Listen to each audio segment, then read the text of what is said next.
Our next speaker is Dr. Gurvinder Kaur, HOD DMC. She will be speaking on From Shadows to Clarity, the power of visual field testing in glaucoma. Handing over to Dr. Gurvinder Kaur. Good morning, everyone. So today I'm going to talk of the power of visual field testing in glaucoma. My previous speakers have touched upon glaucoma perimetry in a bit. So the perimetry, as we all know, is to measure the extent of visual fields. So there are various programs in perimetry. We'll stick on to the glaucoma fields only. So usually what we do is 30-2, there the number of points tested are 76. 24-2 is another test which is very helpful in glaucoma and it reduces the test duration. It actually omits the temporal points in 30-2. 10-2 is usually used for macular screening in case of advanced glaucoma. Then you have a macular program in which in case of advanced glaucoma, if you want to see a macular split, then macular program is better.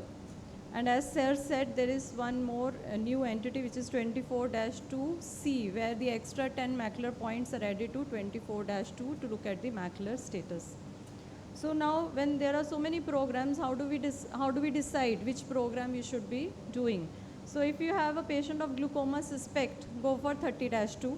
If it is an established case of glaucoma and we need to see the progression, go for 24-2. If it is an advanced case of glaucoma, 10-2 is good. To see for macular splitting and to see the outcome of trabeculectomy or to see the washout phenomena, then you can go for a macular program, or in this case you can even go for a 24-2C. And very important to note here is for follow-up cases, please use the same program which you used in the previous tests, because that is the only way by which the glaucoma progression analysis will be done. So this is the Humphrey Fried analyzer report which is seen, and these has eight zones.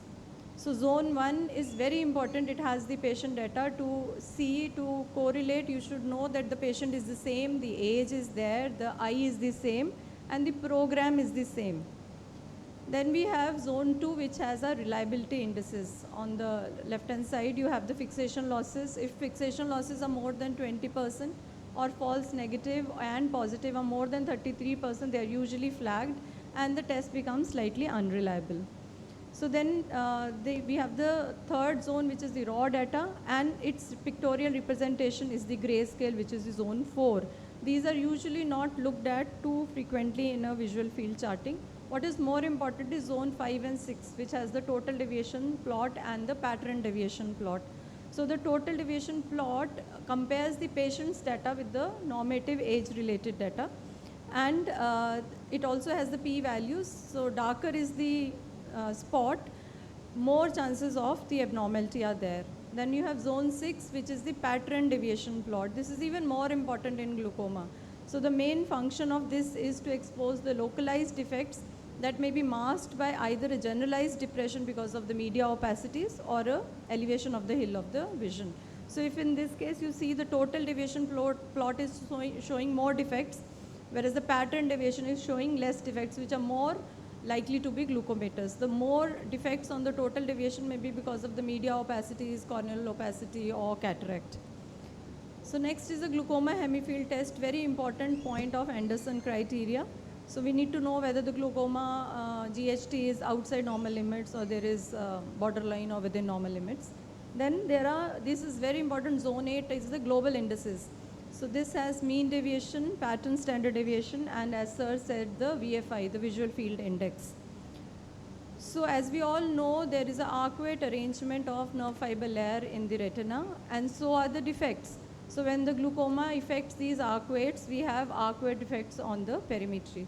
So perimetry has many kinds of defects. The beginning is the nasal step. Then you can have a central or a central cecal scotoma. You can have arcuate or a double arcuate scotomas, and then complete loss of vision also. So the Anderson criteria, as we all know, takes three things into consideration if you're doing 30-2. Glaucoma hemifield test is outside normal limits. There are a cluster of 3 non-edge points, which should, with the p-value less than 5%, one of which should be less than 1%, and the pattern standard deviation p-value should be less than 5%, and this should be demonstrated on 2 consecutive tests. So looking at some reports, this is a normal report. When I show these reports, please look at the total deviation and the pattern deviation. So this is the nasal step. On grayscale also you can see the nasal step. So then you have the arcuate scotoma. So this is the inferior arcuate scotoma. Then you have the double arcuate scotoma in this case. Again a arcuate scotoma, another arcuate scotoma inferiorly. This is a double arcuate with a full inferior and a incomplete superior and a double arcuate scotoma. So on a macular program, very important is to notice the split sign. This is the diagram showing the split sign. So if a split sign is there, there are high chances of washout phenomena after trabeculectomy. So glaucoma progression analysis has been beautifully told by Dr. Gurstinder. So but whatever sees black on perimetry is not glaucoma. There can be some artifacts also. Sometimes there is a trigger happy patient, so you'll see everything white, no defects. That's high false positive responses. Then you can have a clover leaf kind of pattern which is seen in high false negative responses when the patient doesn't want to, he keeps on pressing, he doesn't want to stop. Then they have a small pupil, so then small pupil can appear as a peripheral constriction of the fields. Learning curve. So from A to B, if you see the defects have reduced. So perimetry is slightly difficult. So we should give the patient a benefit of doubt and do at least 2 or 3 perimetries and come over this learning curve to actually analyze glaucoma. Rim defects, because of the lenses which we use, they can also cause peripheral defects. And last, the neurological defects. Everything again which is seen is not glaucomatous. The glaucoma does not respect the vertical meridian, whereas all the neurological defects will respect the vertical meridian. If you see defects on one side of the vertical meridian, so think of neurological defects. So this is showing a bitemporal hemianopia. Again, this has a homonymous hemianopia, left homonymous hemianopia. So, and at the end, I will conclude by saying that the clinical correlation is very important in diagnosing and seeing the progression of glaucoma. You should look at the disc findings and you should actually rely on your clinical acumen more than the tests. Tests are there to help, but clinically, if you see there is glaucoma or there is progression of glaucoma, take it like that. Thank you so much. So I think Gurinder very nicely covered. So I have a couple of, questions for the benefit of audience. One is, which strategy you would like to use? CETA standard, CETA fast? So CETA I faster? actually, because of Yeah, I less understand, time, but I've just- so CETA fast or CETA full threshold we do not use nowadays because it takes about 20 or 30 minutes. So CETA standard or CETA fast, both will take about, CETA fast will take 5 minutes and standard will take 7 minutes. Any of them 24-2 should be used, not the full threshold. But when you take CETA fast and CETA standard, then the corrected pattern standard deviations are not going to come because they are not going to check short fluctuations. But that's okay, we can get the mean deviation and the pattern standard deviation. So I think if the patient is coming for the first time, probably you would like to go for CETA standard or CETA fast? CETA standard, would be better. standard.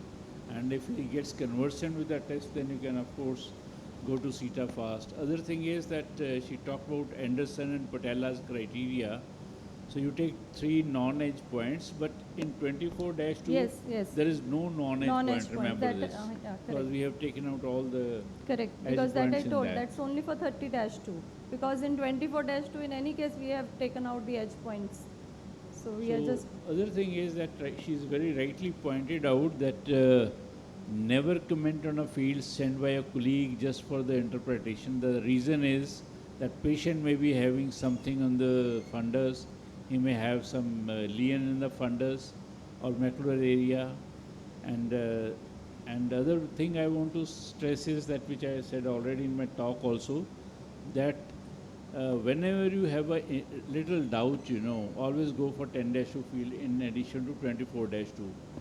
Because if you look at the inferior arcuate fibers, they come very close to the macula, which has been called macular vulnerability zone.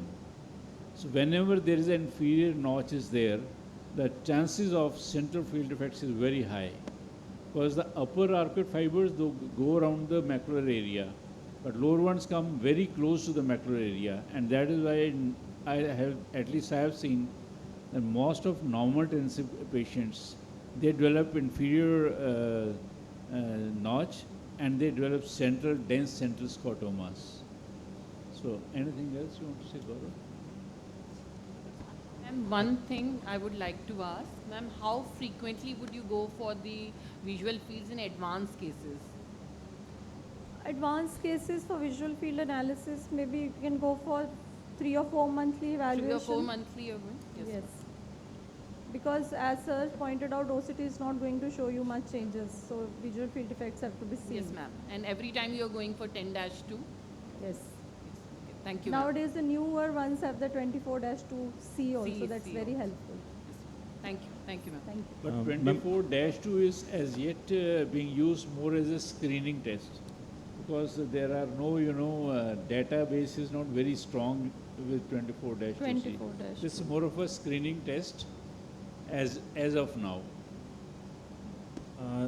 And ma'am, would you like to highlight how many fields for a routine glaucoma patient, like what should be the protocol of doing field testing in these cases? Because many of the practitioners may face challenges, because a lot of patients do not want to get field again and again. But what is the standard protocol which we should follow? What I personally do is, if the patient is properly controlled on drops and the IOP is within target, then I go for 6 monthly check. But if you see that the progression is very fast, then you can go for more frequent tests like 3 monthly or 4 monthly.